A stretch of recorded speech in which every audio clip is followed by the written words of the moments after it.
last week. I felt like some of those defensive backs were kind of gunning for him, and it was sad to see that go down because I couldn't help it. From the line, you can see it as you're running your route, and you're running a vertical route, and you take a peek at the safety before you look at the ball, and you just see him head down trying to spear you. You can see that from a mile away. He's a smart kid. He understands that. But it's just unfair. It kind of made me upset watching it. Now, Cruz missed that game with a calf strain, an injury that's kept him out of practice again on Tuesday. Jag safety Sergio Brown and cornerback Devon House denied those accusations. Antonio Pierce joins us now. Good morning. Morning, morning. Thank you so much for being with us. Yes. Obviously, ODB lit it up last season as a rookie, became a household name, but let's put him on the hook here. How difficult is this season going to be for ODB? First of all, you're on a Madden cover as a second-year player. You go to New York City and you take away all the shine from Victor Cruz, Eli Manning, the Jets, and everybody else, and you're the biggest star. And you did that in 12 games. And all offseason, all we had to do is watch that catch. Now I'm talking about I'm a defensive player, right? I'm looking on the outside. And I'm tired of hearing about that. Sure. You know, I'm tired of seeing you do the whip. I'm tired of you see doing all your dance moves. You know, I dealt with that a little bit when we played Chad Johnson and Terrell Owens. You wanted to take those guys out. And I mean that in the sense you wanted to physically harm them. You want to say, you know what? I'm tired of seeing your antics. I'm tired of seeing that. You respect him as a football player, but you know, skill-wise, you probably can't match up with him. But what you can take advantage of is being physical and get in his head. And if you're on the sideline of the Giants like Victor Cruz and you're watching your top player get taken out, if I'm Victor Cruz, I can't wait to get on the field because now some of that's going to get relieved. Because they're not all eyes are going to be on Odell Beckham. And that's the problem. The Giants have nobody else around Odell Beckham to take that target off of him. Stephen A., what do you think? Well, listen, first of all, let's give the players for the Jaguars the benefit of the doubt. When you have an accusation levied against you, if they say that it wasn't true, that that's not what they were doing, we don't have to take their words. I'm going to choose to take their words for it. What I would say to you is that I also think about the NFL and the focus that they have on avoiding headshots and how guys are getting penalized for that kind of stuff. And it really bothers me because for me, I have absolutely positively no problem with a defensive player targeting other players if you're trying to cave their chest in, if you're trying to, to put them on their backside, but not end their careers or not end their seasons. You see what I'm saying? There's a difference to me. And Antonio, you played, I didn't, particularly on this level. You would know better than me. So I'm not really debating it, just giving my point, and I'm open to being corrected. All I'm saying is the word spear, when I think about that, I think about guys targeting low. And I think there's no excuse for that.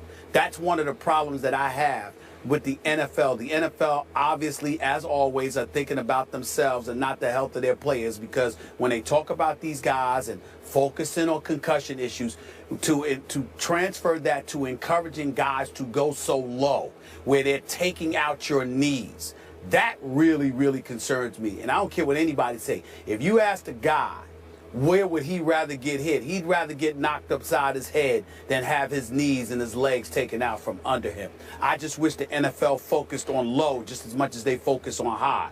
But if a guy is just targeting a receiver and you're waiting for him to come over the middle, even if he ain't looking, and you give him a shot in that midsection area, the neck to the waist, and you cave that brother's chest in and you're targeting him at every turn, I have no problem with that. That's big boy rules. Odell Beckham Jr., Victor Cruz, and all of the receivers in between should man up and deal with that. But I got a problem if you're hitting too high, and obviously if you're hitting too low. That's just me. I want to go back and expand upon Antonio's early strong points that you made. This is New York City, and this young man, off one all-time great catch, just was launched into the biggest, brightest spotlight maybe on earth. He's gotten, 4 different national TV commercials out of it after his rookie year, in which, as you point out, he only played 12 games.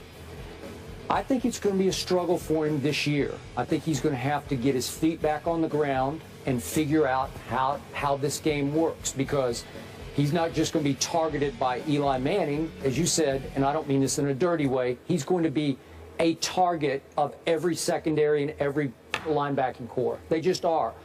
He talks big. One DB told me in the offseason, he's a big trash talk. He really likes to talk because he really likes to back it up. But you know how that works. Yep. You better be able to back it up. So I think he's in for a little bit of a struggle this year, a grind. Hey, guys, the only thing I want to add is this. The catch was sensational. But this guy in 12 games did more than catch one pass. 91 receptions, 1,305 yards in 12 games. That's not one reception. That's a brother that came onto the scene and has proven he can ball. And you're going to have to deal with him because he's clearly capable of dealing with you. Odell Beckham Jr. is a big-time young receiver, and he's put the NFL world on notice that he has arrived.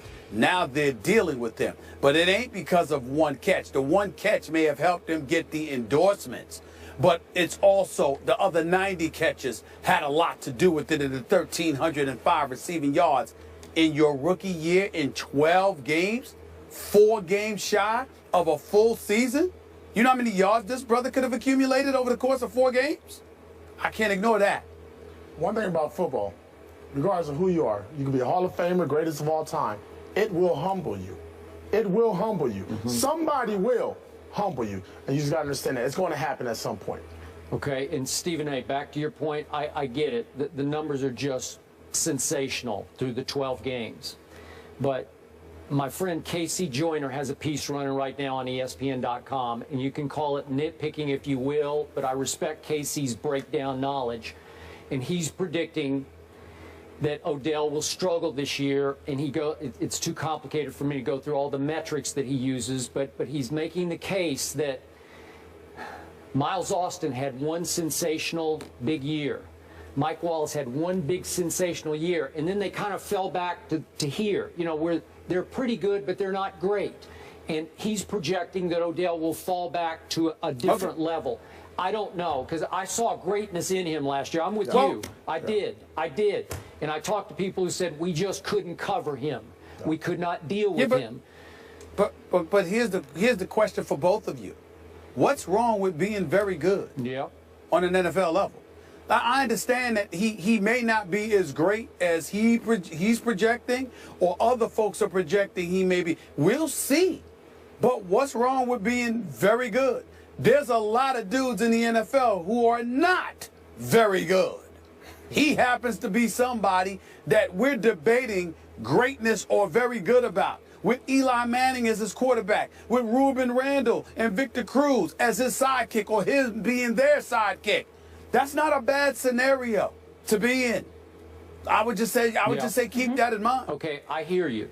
But we did have Odell on this show, and I found him to be off camera, a humble kid and a little bit of a sensitive kid, and I mean that in a good way. And if it doesn't go quite right, the humbling effect it's going to hit him hard because all he knows is sensational success so far in this league. Wait a minute. But that's part of greatness. What about New York, real quick, Steve? What about New York? In New York, when you're on top of the world, you're on top of the world. And you know real quick, they'll drop your legs from underneath you. I'm talking about the media and everybody surrounding you. From being the first in line to the end of the line, it can happen real quick. But why are they gonna drop you, Antonio? No, why are they gonna drop you, AP? Performance is not there. Only if your performance is not at the play. That's my point. Yeah. They're gonna drop you if your performance is worthy of you being dropped. Yep. So the bottom line is he's got to go out and ball. He knows that. I have a silver lining for New York fans. I know you talked about the Madden curse. 11 players on Madden ended up with injuries or production dropping. But how about this? The 2 receivers, Larry Fitzgerald and Calvin Johnson, who are both on Madden, they had a increase in production the 2 years they were on. So for wide receivers, if we're going to believe in curses there.